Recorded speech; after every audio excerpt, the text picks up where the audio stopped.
What is up, college football fans? What is up, Clemson Tiger fans? Happy Sunday to everybody. You know what I say. Every day above ground is a great day as far as I'm concerned, and every day is a great day to be a Clemson Tiger. So, shout out to Clemson's defense. Look, I've been very critical of the defense all year. Some of you agree with me on this, some of you don't. I said last week, I'm done with Wes Goodwin, and I know the questions are coming from you following the defensive performance yesterday is, do I still feel the same way?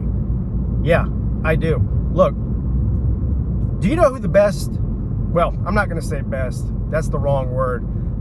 Do you know who the most productive defensive player was last night?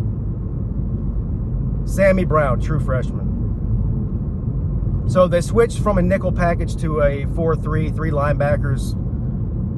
They announced this before the game too, so we already knew it was coming. Sammy Brown in the middle, and then Carter and Woodaz on the weak and strong side to stop the run. Why? Because Clemson was in the bottom 25% of rushing yards per carry on defense allowed in week 11. That's unacceptable.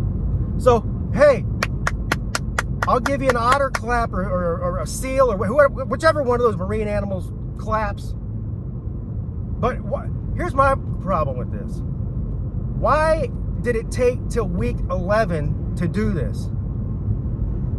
You've been getting run over every week since week 1. So now in week 11, you're like, well, I don't know. We might ought to play Sammy Brown, put him in the middle, and try to stop the run. Now, to their credit, they did. They completely shut down Virginia Tech's offense. And Virginia Tech's offense is a running team. Their leading rusher going into yesterday had almost 1,000 yards, 950 yards rushing. Their quarterback, Drones, he can kill you with his legs.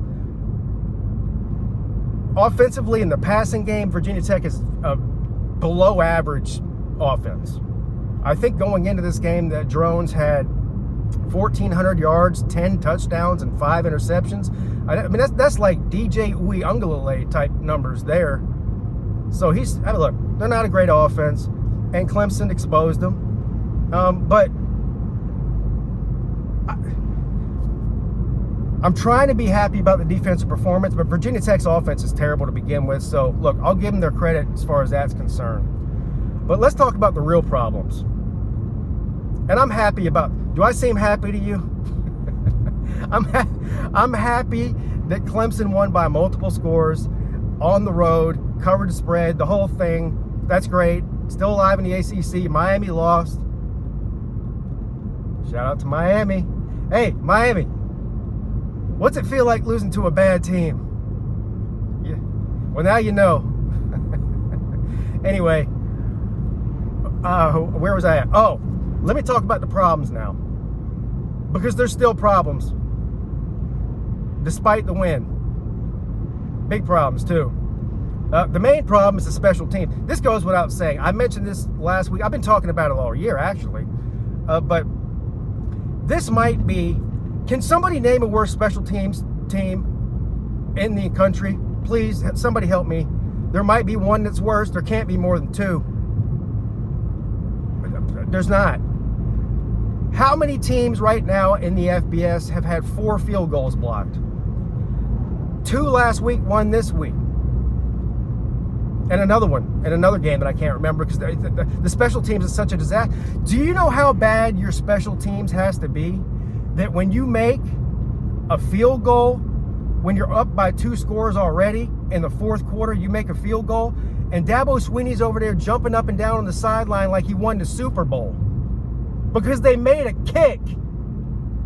That's how bad the special teams is at Clemson. This isn't fixable this year. So it's been bad all year. It's going to continue to be bad against Pitt, Citadel, and South Carolina. And if somehow Clemson gets lucky enough to backdoor their way into some sort of an ACC championship situation, it's going to be bad then too.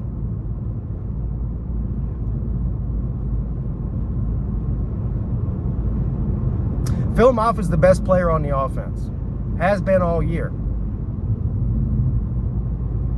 Another big day for Maffa yesterday. I don't even know what his stats are. Well over 100 yards, touchdown.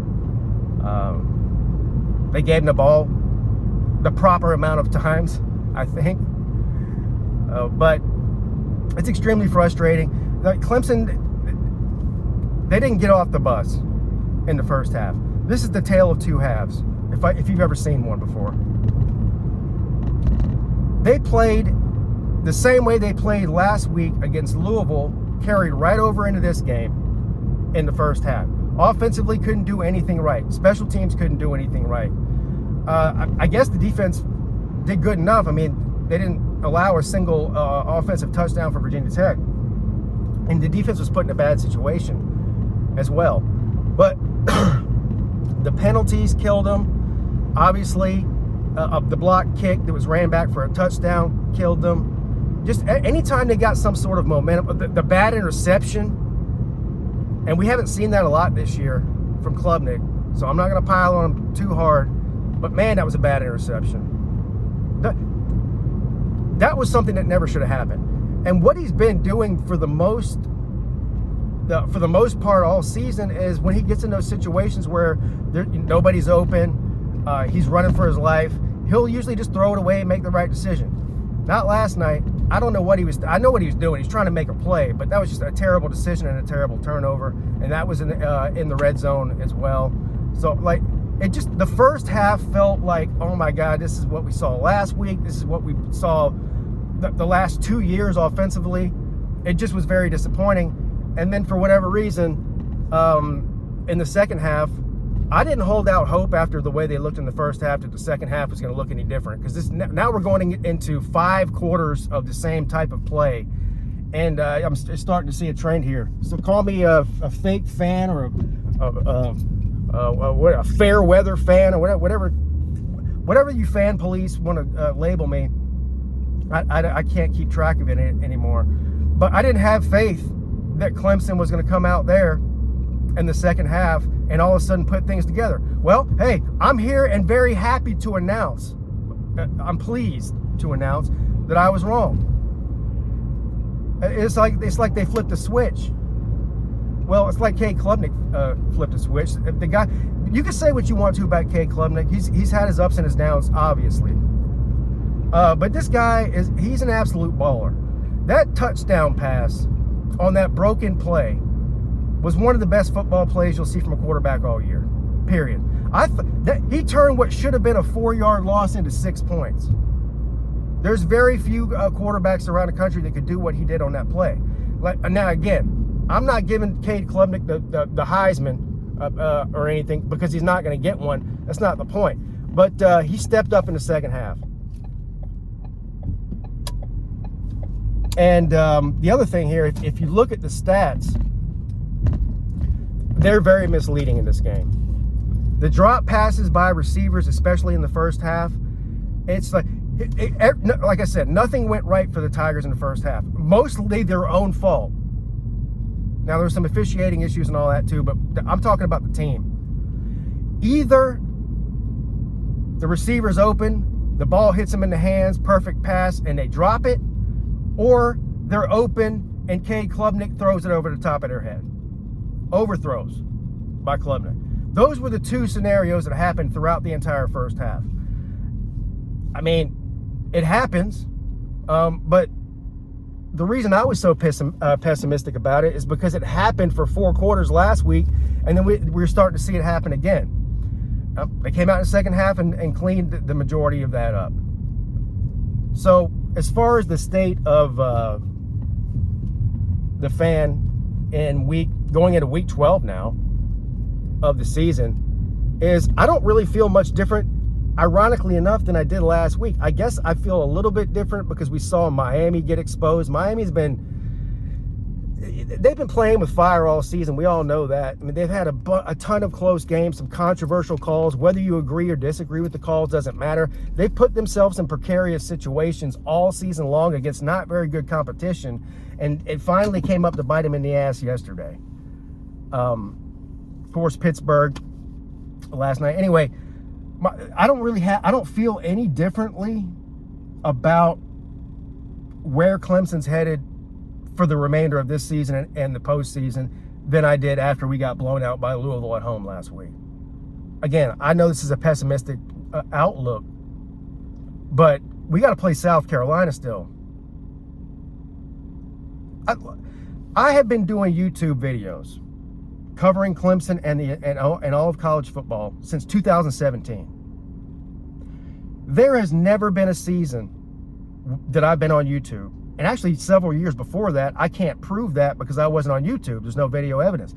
But ever since I've been on YouTube, it doesn't matter what Clemson's problems were.